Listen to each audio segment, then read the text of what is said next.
Hello good people, welcome to Keep Left, your car guide to all things cars and all things automotive. As always, my name is Kev, the host who knows most about cars, and today we have a familiar car in terms of the car on review. Today I've done a review for this particular model of car, the Mazda Demio, but this is the fourth generation of the Mazda Demio. I did a review of the third generation, but this is the final generation of the Mazda Demios. Basically, the years of production ran from 2014 up to 2023. What has happened in between is basically facelifts of this, but this is basically the last generation, unless Mazda say they want to do a further generation of this. In my opinion, this car looks stunning, and again, in my opinion, this is the best looking small car. I tried to look for a bad angle with this car, but it looks stunning from all directions. Kudos Mazda, this is actually a splendid work of art.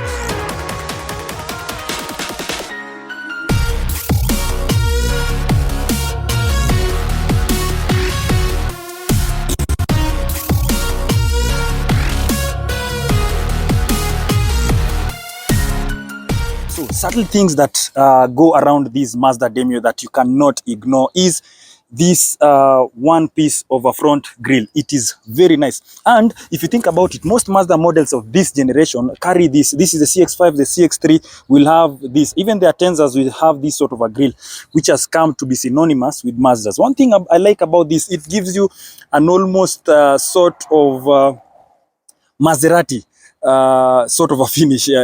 Understand me in this case. I know it's sort of Maserati, but if you think about it, it gives you that form of a sleek finish to the car. The other thing is, you wouldn't consider this as a splitter, but the illusion that it gives you is it is as a splitter. If you think about it, if I was to look at it this way, this front part basically protrudes and it acts as a splitter. You can't shy away from looking at the fog lights. They are very well placed, and subtle things like this silverish finishing around here and on the fog lights gives you that form of, wow, these guys were not messing around when they were doing this. Yes, this car has captivated people all around. Look at the headlights. You have this finishing that gives you an illusion of almost a very luxurious car. And if you think about it, this car is very utilitarian, and as I'll talk about it later, very nice in terms of its fuel consumption. I like it so much. The way it looks, it hits the spot. Hey! If that doesn't get your attention, the color of this car will get you from any direction. I never thought I would say this, but this color has grown on me. And this is a color that, if you think about it, there's no way you're ignoring this color. This sort of a wine red, apple red sort of a finish. Yes, colors might be changamoto kidogo, but you get the idea. And if you think about it, most Mazda Demios of this generation come with those flamboyant colors. As in, it's like Mazda was saying, I don't want you to ignore me. You have to see me. I am there. I am doing this. And I like that about Mazda. And as I've spoken about this in the previous generation of the Mazda Demio, if you haven't watched my review on the Mazda generation, the third generation, there'll be a link on this video so you can watch that. And as I was saying, Mazda Demio have never been shy in terms of taking a step forward in terms of advancing their cars. So in terms of development, in terms of Mazdas, I think Mazdas have come a long way since the late 90s, where the first generation was born. In fact, most people consider this as the Mazda 2, but we know it as the Mazda Demio. So let's stick to that. This, ideally, I normally call it a fourth generation, but some would say third generation. But if you think about it, there have been 4 generations of this being the 4th one. There is so much to write home about this. I mean, the curvature of the lights and how they infuse into the boot, they bring out a proper hatchback sort of a finish to this. The way they infuse this sort of a spoiler into the artwork of the car, it's pretty much what you'd want in a very sleek car. There are some drawbacks into having this sort of a shape, which we shall review by the end of this video, but there is more to capture in this car than you can think about in other small cars. You see, the thing about small cars, they are thought about being very utilitarian and point A to point B sort of a cars, but if you rock this car on whatever occasion, no one is gonna think like, this is a Garia Jam. This is actually a car that makes a statement. So under the bonnet, as we'd call it, is a very familiar 4. I've reviewed this engine, so I won't talk much about it. There is more about the car on the review of the Mazda Demio, the third generation. So the thing is, Mazda in this generation have stuck to being very basic. So they have 4 different types, derivatives, sorry about that, derivatives of engines. 3 of them being petrol models and 1 diesel model. So ideally, like this is the 1.3 liter engine, the Sky Active G, a very powerful engine and very, very efficient. In fact, in terms of fuel mileage, this will give you, as Mazda would state, 25 kilometers to the liter. Yes, 25 kilometers to the liter. While not being a slouch, this car packs a punch, as you would see, as I'll show you in the review, in the drive review, sorry about that. The second derivative of engine is another 1.5 liter engine, which again is basically Sky Active G. And then we have the hybrid models, which put an electric motor and the engine just to be a bit more green. Yes. And finally, the 1.5 liter engine, which is a diesel engine. This one is denoted by Sky Active D. You'll notice that the Sky Active G basically stands for gasoline and the D, diesel. The diesel happens to be a bit more peppier on the lower power bands. In between 1,000 to 3,000 revolutions per minute, you get the optimal powers in the diesel engines because they come with a turbocharger. But the rest of the petrol engines pack enough power across the band. So the curve for this is much more linear than the diesel ones. So if anything, I would advise you to get the petrol ones. And the diesel ones are quite an unknown entity, so they're not bad, but with a pinch of salt. In terms of gearboxes, these cars again come with 2 different types of manual transmissions, the 5-speed manual, 6-speed manual, and finally what we have in this car, a 6-speed auto Sky Active drive. That's what they call it. So it packs the auto drive and it has a manual sort of shifting, almost like what you call a Tiptronic sort of a setup. Aside from that, what I would note under the bonnet is everything is well put. You have your engine mounts there and gearboxes mounted on this side and that side. Easy to work on. That's what I love about it. There's a lot of space. So getting to stuff is very easy. Normal culprits to take care of is the alternator and at the back the oxygen sensors. So you see they are close enough, and it's a very nice way of evacuating the gases if at all the exhaust manifold is at this point. It just flows and it reduces the length of this, which is quite nice. I like this. This is why you buy the Mazda Demio. And this particular generation of the car, as I mentioned earlier on, this is the 2017 model. And I won't say because the 2017 model, it will have much more features than the earlier ones. Anything to do with the first generation of the first years for this one, 2014 up to 2023, you'll have subtle differences, obviously, with facelifts. But some of the things I get in this car is what I would see in most German cars. I like just by the look of things. I like the finishing of the steering and subtle things like this sort of carbon fiber finish on these steering arches helps to illuminate this steering just to make it a bit more lively.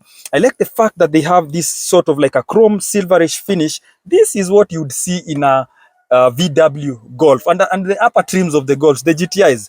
Yes, that makes this car feel like someone actually was not motivated by cost, but by styling and making this car livable on a daily basis. If you come to the center console here, it has been done totally differently. Again, look at the C classes of the ages between 2010 to 2015 thereabout. This is what they have. They would have that pop-up sort of a monitor, which has become reminiscent with excuse me for that, reminiscent with Mazdas of this generation.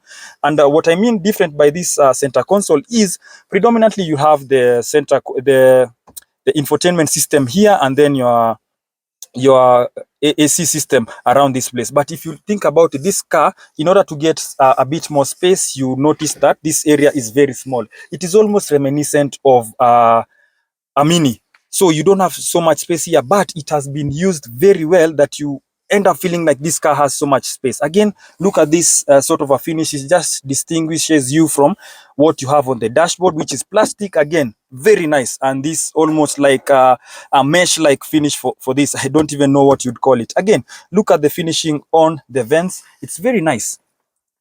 The combination of this tells you if Mazda were doing these things for cost, I think they would just have a plastic one here, one color, and that's it.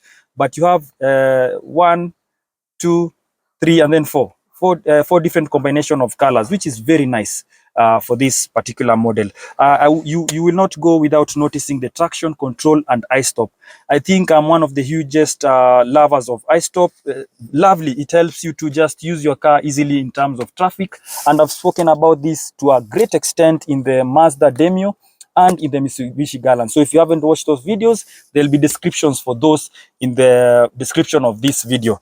Yes, I like the headroom. One thing that I liked about this car, because I was looking for the ETC on this car, the ones that come from Japan. So if you come close, this one has been placed in a quite opportune area. Who would have thought of putting it there? Yes, but this is an utilized space, so it's nice. So you don't have it anywhere here. The other thing is, for the music lovers, your system comes with 2 sets of USB systems, so you can put 1 or 2. Always there's still a jack pin for the same, and you're sorted. The seats again will come heated, both front seats. The people wa nyuma wasikie baridi kidogo. Yeah, for the front guys, they are sorted in terms of that. Yes, it's a nice place to be. It's comfortable. It's a huge size, and by the mere fact that you have this much space in front here means that in terms of space at the back, you're quite limited, but it is driver-centric. It is a driver-centric sort of a car. I like it. Yes, I'm not exaggerating this. It is as you see. You can barely fit here. So if you are buying this car to carry Victor Wembanyama, I think you'll be a bit disappointed. Unless you carry him in the front and have the seats all the way to the back. Yes, so you don't get so much space in this car. And as I mentioned, because of this curvature, you end up having very little headroom. Yes, there's headroom here, but on this area, it becomes almost not very safe, if I would use such a word, but it doesn't have so much space here. You have the transmission tunnel, what we define to us, but this is an exhaust tunnel because this car doesn't have drive shaft there. So this means no one is going to sit here. So ideally, at the back, this car is not designed to carry so many passengers. Kids, yes. What you don't get at the back is space. So what was done as a compromise for this car is, if you look at the curvature of this car, it means that something had to give way, and what gave way was boot space. So in terms of boot space, this happens to be one of the smallest, with the Nissan Note having the least space, and for Nissan Note, it was a consideration for space there. This was a styling consideration, so it doesn't have a lot of boot space. But even having said that, you can attest that I'm not buying this car to carry 50 bags of cement. I am carrying it for, I'm buying this car for obvious reasons. So boot space is not one of the reasons. The other thing you don't get at the back is a spare wheel. You get what most small cars of this generation come with, is the pump, which comes with obviously its drawbacks, as I'll mention later on in this video. But in terms of that, it is as simple as that. I like subtle touches like this boot space light, which helps obviously to illuminate this place during poorly lit occasions like at night.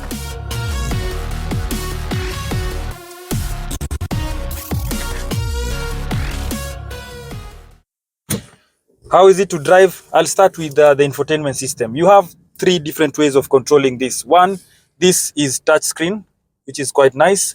But the thing about touchscreen is it derodes your concentration on the road. So if you don't want to be disturbed in terms of your driving experience, you can always use your steering wheel controls. You'll achieve the same thing in terms of your music, and you're able to listen to your music. Furthermore, there's a further infotainment system down here. So you can move across your menu. You can go to your home menu, navigation, and all that. And you can also control your music volume from down here. So you're sorted in terms of your infotainment system. Furthermore, as I was mentioning earlier on, you have your SD card. You can put your SD card here. USB SD card there. If you're into flash drives, they are here. And then you can also put your audio. I won't forget CD boys. CD boys, you can put your CDs here and listen to your music if you're from 1980. But in terms of driving experience, this gives you a proper driving experience. This just makes me feel like I'm in the current generation of rally cars, which are very small, but they pack a lot of power. The suspension is perfect. This is one of the cars with the best driving experience that I've driven in a while. The car is well planted. If I put my foot down, this car moves. And it moves. And it picks up speed so easily. As I was mentioning earlier on, the curve is very linear. It's not peppy like what you'd have in turbo cars. And I like that a lot. So this car gets an A for driving experience. You almost feel like the only thing that remains is if they made these seats much more bucketier, if there's such a term, this would be a rally car. I would be racing people all the time and doing turns just to make my tires warm. Yeah, you get what I mean. But it's a nice place to be, if I'll talk about it. Factors to consider about this car. If you want to purchase this car, you have to be prepared with, at the very minimum in Kenya shillings, 900,000 for the earlier generations, 2014, thereabout. If you're looking for earlier generations, so we're talking about anything upwards of 1.2 million to 1.7, thereabout. But as dollar prices continue to skyrocket, yes, you will have to make some considerations. But it's a nice car to have. If I compare this with all other competitors in this class, the Swift, the Nissan Note, the Toyota Vitz, I'll be choosing this car every other day of the week because it's different. It's nice. It's not normal. It's just weird and in a very weird way. And that's what I think most cars should stand for.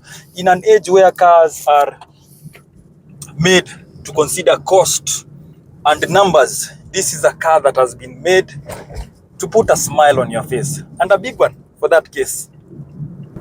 In an age where petrol prices are higher than the price of Gucci bags, you need to be very considerate in what you buy and what you drive. And it doesn't come any close. This is, other than hybrid cars, these cars consume very well all Skyactiv engines, and they're very durable in that case. So this car, I can see the owner is averaging 15.4 kilometers to the liter. This is town driving. If you are to hit the highways with this car, you'll have a combined average of around 20 kilometers to the liter, with upwards of 20 if you're actually driving on a Sunday afternoon.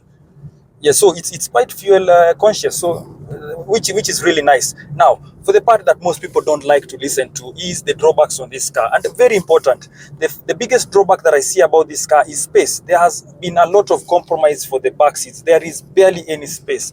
The second compromise done in this car is to achieve that sort of space. Again, you have to say goodbye to the spare wheel. I know it is something that is looked at as from the point of view that a spare tire is an extra cost, is extra weight. So putting the compressors there fixes the problem. But think about this worst case scenario: you have a tire burst. How are you fixing it with the compressor and the fluid? That doesn't work. So it's a drawback. The other drawback that I could feel about these cars is the prices are becoming steep if you consider the competition in this category of cars, the small cars. The price is quite up there, and the good thing about that is it's good. So it means it's a good investment. That's how I would look at it. That's how I'll make my lemonade from this. But all round, it's a good car. You won't be making any mistakes in terms of these cars. They are not slouches. They go well. They are well planted. They are very durable. Very durable. So it means while you're spending your money, it is spent in the best of places. You won't regret. Thank you so much for watching this episode. This has been one of my favorite episodes because this car is quite beautiful and it sticks out. So thank you so much for watching this episode. And if you like this episode, make sure you give it a huge thumbs up. If you want to save this video so that you watch it next time or share with your friends, make sure you hit the subscribe button so that you support this channel. And thank you so far for supporting this channel. For more views and reviews on cars, make sure you keep it locked on Keep Left. Thank you so much. Peace.